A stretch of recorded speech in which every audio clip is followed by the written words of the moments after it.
I don't. Geddy Lee. There are guys, there are writers who like and love it, work I want to go back to time and time again, but I don't see any. It's not a demonstrable comparative. It's not a qualitative or quantitative.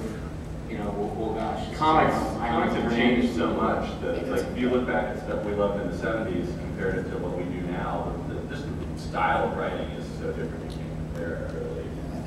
It's a really bad idea. It's such a trap. I think Hickman's good.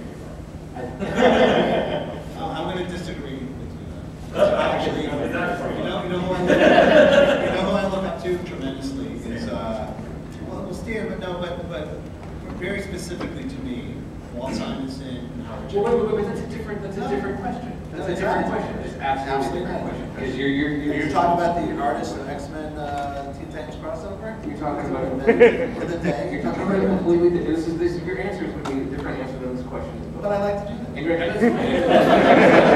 But see, Walt Simonson. Ryan's answering a completely different question. When I was a kid, I was in a panel of Walt I Simonson. would shoot you in the head.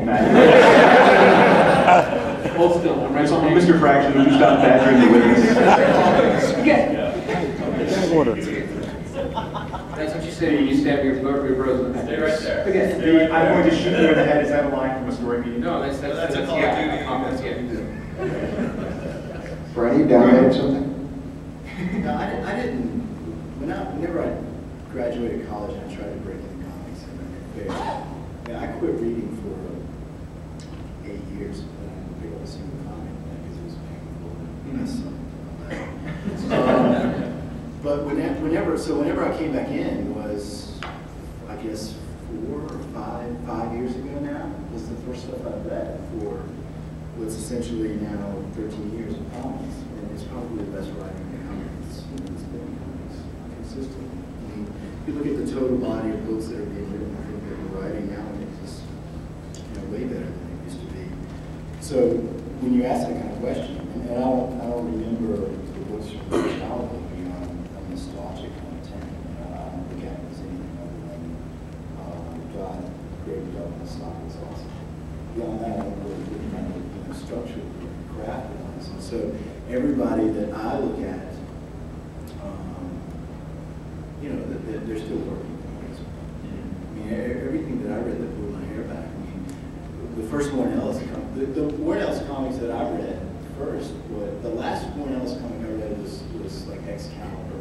That was like one of the first things he was doing. I guess that was right when I quit reading. And so when I came back, you had Planetary, you had Ability, you had all of this amazing stuff that he'd done. And that's the kind of stuff that inspired me. And so if you look at that and you kind of try and take your inspiration from that, it just turns into kind of parody, which is why I think it's very dangerous. I think it's ironic though, because like you said, I totally agree with this. I think pound for pound we probably have the strongest group of writers in comics, the strongest average for sure, ever, probably. But no. It sounds self-serving, but I don't believe that. No, I really do believe that. I think I can't think of a single conscious influence, but I read and enjoy more now than I did Joe. Penthouse Morons. All our comics start with, you live and believe what happened.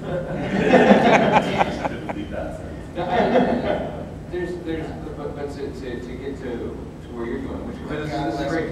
Well, but I lived in Charlotte for 8 years. I worked at Heroes on Hard to Find for 3, and I've worked 4 of these shows on the other side of the table as a runner and all that stuff. As kids would haul boxes, and that was what I did. This is very much my hometown show, and I had the best creator experience I've ever had and the worst creator experience I've had as a fan. And that has absolutely influenced me every single day. We only want to hear the worst one. Yeah. The worst one was I was quite a fan of an artist. I wanted to meet him. The show was great. It was a rare appearance. I was very excited. I stood and waited. He was talking to a group of guys for about half an hour, and I didn't want to encroach on a personal space. They clearly had a relationship. I was just kind of quietly waiting my turn. Half an hour I'm standing there stacking the guy's books, and then one of his toadies turns to me and goes, "So-and-so's done signing for the dinner. It's at 3:30. And I go, "Fuck you." I walked away, I threw the guy stuff away. I've not bought a book by the guy since. That's forgot it. Does his name rhyme with Schmooshmaker? And that man was Ed Brubaker. But that was it. It never forgot. Like just the basic human courtesy of like, hey, you know, man, I'm sorry, I'm gonna get lunch. Can you come back in a little bit? Or listen, I'm tired. I'm gonna come back tomorrow. I'm done for the day. Don't make the kid who's clearly chomping at the bit to be like wait for half an hour because you're going on for half a day. I've never forgotten. I've never bugged the guy's work since. I spit on the ground for good. The flip side of that was meeting Michael Bendis, who was sweet and funny and personalized every book he signed, and like we joked and laughed, and I walked away thinking like I'm gonna buy everything this guy ever does because of like how high class he was. And that's the kind of stuff you carry with you, and that stuff is tremendously important. Yeah, that is what that's what I would like. I don't take like writing style from others, but I met Walt Simonson when I was a kid, and I met him at a show just like this in Cleveland, and I was a kid and I sucked, and he brought me behind his table, went all through my portfolio, showed it to other people in line, talked to me for a half an hour, changed my life. There's no way I walk out of there and not be a comic artist or a comic person.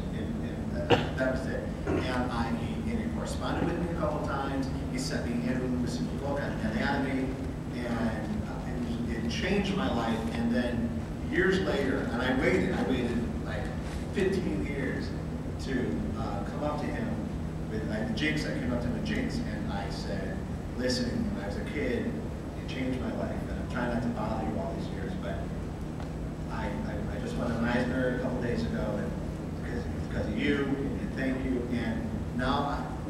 So he changed my life then, and then now that I know him, and I've seen him, and we actually ended up at a con in Australia for 3 weeks together, and I got to see, he is absolutely everything I want to be to the reader, as a creator. He draws as if he is someone 30 years younger than himself. He is nothing is stopping him, and I'm so blown away by it. He's so classy and cool. He's so nice, and even on our message board, I tried to be Walt Simonson every day, just be Walt Simonson. And Howard Jacobs, the same thing. It's just like he's like an elder statesman now. He's really enjoying it. I was like, yeah, just be cool. Yeah, just be classy. These guys online, we see them all the time. They're not classy, and they're not going to fight with each other. You guys know what I'm talking about. It's not cool. And I go, just you know. But we spend more time paying attention to that because it's fun to watch. It's it's a car crack. Everybody looks incredible. But if you get to meet Walt Simon or someone like that, just wow, just really changed my whole life. And here, when I'm here, it's all I think about is be Walt Simon. Yeah. Well, Walt specifically too is that like the guy that you most hear stories of people like stories like that. Everyone has like everyone's Archie Goodwin has that story. But there's so few of their generation still producing. Yeah. You know, I mean, too, Walt and Jakey shared a studio together. Yeah. 229 West 29th Street. New York. Was Miller and Alan Weiss. Scary. Yeah. So you had in one room American Flag, Simonson's Store, and Ronin being produced simultaneously in one room.